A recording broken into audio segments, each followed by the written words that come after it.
Doctor ইউনূসের নেতৃত্বে জামাত ইসলামী সহ আমেরিকার সাথে চমৎকার সম্পর্ক হতে যাচ্ছে, সম্পর্ক ডেভেলপ হতে যাচ্ছে।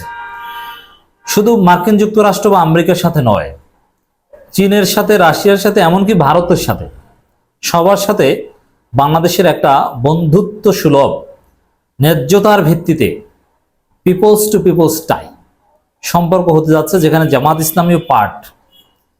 আওয়ামী লীগ এদেশের জন্য একটা বিস্ফোরা ছিল। আওয়ামী লীগ বাংলাদেশের জন্য গজব। আওয়ামী লীগ যতদিন ছিল, হাসিনা মুজিব যতদিন ছিল, অমুকদের জামাতকে সহ্য করতে পারে না, জামাতকে মানে না, জামাতের এক্সিস্টেন্স স্বীকার করে না, কত কিছু আমরা শুনেছি না? এগুলো সব আওয়ামী লীগের কারসাজি।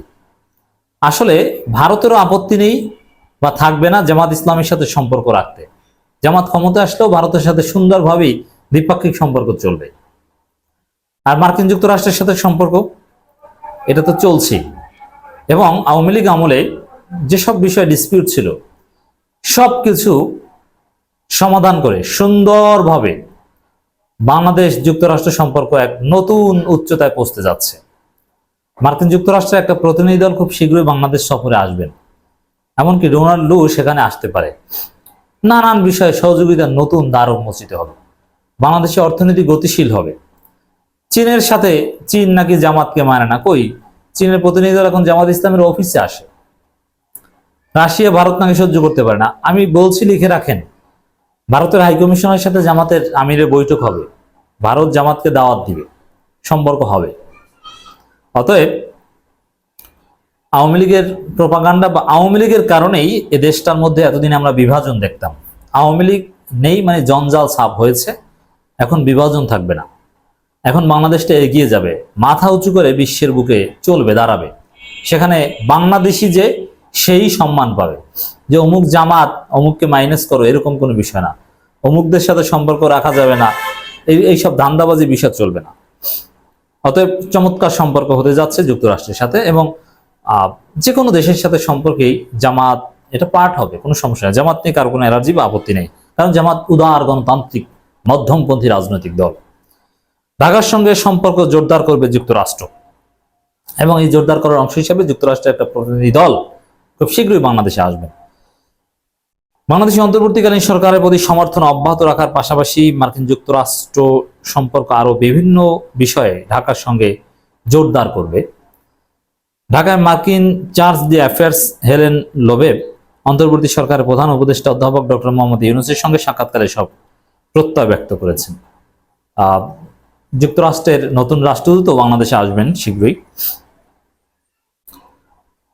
মার্কিন চার্জ দি অ্যাফেয়ার্স বলেছেন, তারা দেশের সরকার প্রধান উপদেষ্টাকে অভিনন্দন জানাতে পেরে খুশি এবং একসঙ্গে ঘনিষ্ঠভাবে কাজ করার জন্য উন্মুখ। ভিসা প্রক্রিয়া ত্বরান্বিত করার প্রয়াসে ঢাকায় মার্কিন দূতাবাস 1 সপ্তাহ তাদের কনসুলার পরিষেবা পুনরায় চালু করবে। তিনি বলেন, হাজার হাজার বাংলাদেশি শিক্ষার্থী এখন যুক্তরাষ্ট্রের বিশ্ববিদ্যালয়গুলোকে পড়াশোনা করে। দেখবেন যে আসলে বাংলাদেশের ভাগ্য কিভাবে খুলে যায় ডক্টর ইউনূসের নেতৃত্বে। হাসিনা কি চাপাবাজি করে চলতো, বিশ্ব নেত্রী অমুক তমুক, সব ছিল ধান্দাবাজি। কিন্তু বাংলাদেশের দরজা কিভাবে খুলে যায় সারা পৃথিবীর জন্য, ওয়েট অ্যান্ড সি।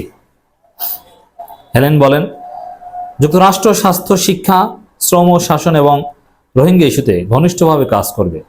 ওয়াশিংটন রোহিঙ্গাদের মার্কিন যুক্তরাষ্ট্রে পুনর্বাসন শুরু করেছে এবং তিনি আশা করেছেন যে প্রক্রিয়াটি ত্বরান্বিত হবে। মার্কিন যুক্তরাষ্ট্র রোহিঙ্গাদের মানবিক প্রতিক্রিয়ায় সবচেয়ে বড় অবদানকারী, এবং মার্কিন চার্জ দি অ্যাফেয়ার্স বলেছেন, মার্কিন অর্থায়নের পরে এই বছর রোহিঙ্গাদের মাসিক খাদ্য সহায়তার পরিমাণ বাড়ানো হয়েছে।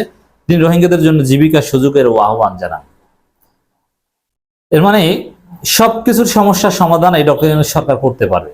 সবকিছু সমস্যার সমাধান বলতে হাসিনা যেগুলো জিয়ে রেখেছিল ক্ষমতায় টিকে থাকার জন্য, এমনকি এই যে রোহিঙ্গাদের আশ্রয় দিয়েছিল, এটাও হাসিনার দুর্বিসন্ধি ছিল, কোনো মানবিকতা বোধ থেকে নয়। হাসিনার কোনো মানবিকতা আছে?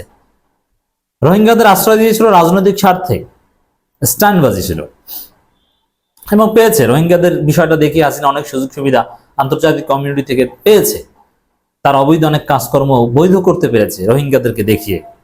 অর্থাৎ রোহিঙ্গারা আওয়ামী লীগের জন্য একটা রহমত ছিল। রোহিঙ্গাদের আশ্রয় দেওয়ার পক্ষে আমরা অবশ্যই, সেটা মানবিক দিক থেকে, কিন্তু হাসিনার অবৈধ কার্যক্রমকে বৈধ করার একটা ইনস্ট্রুমেন্ট হিসেবে নয়। প্রধান উপদেষ্টা অধ্যাপক ডক্টর ইউনূস কক্সবাজার ক্যাম্পে বসবাসকারী 10 লাখেরও বেশি রোহিঙ্গাদের জন্য অব্যাহতভাবে অর্থায়ন সহ বাংলাদেশকে সমর্থন করার জন্য যুক্তরাষ্ট্রকে ধন্যবাদ জানান।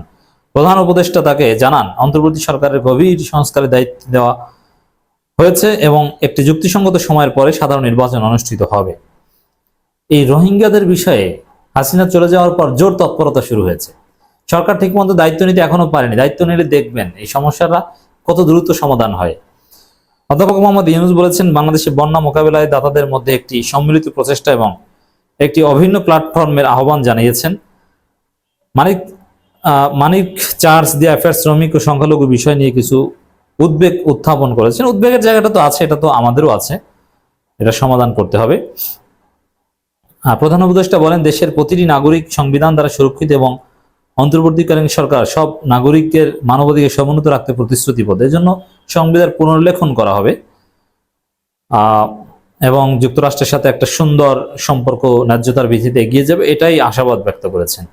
দর্শক, আমার এই আলোচনার অন্যতম ফোকাস যে হাসিনার আমলের অনেক ডিসপিউট সমাধান হতে যাচ্ছে, এটা আমাদের জন্য স্বস্তির খবর।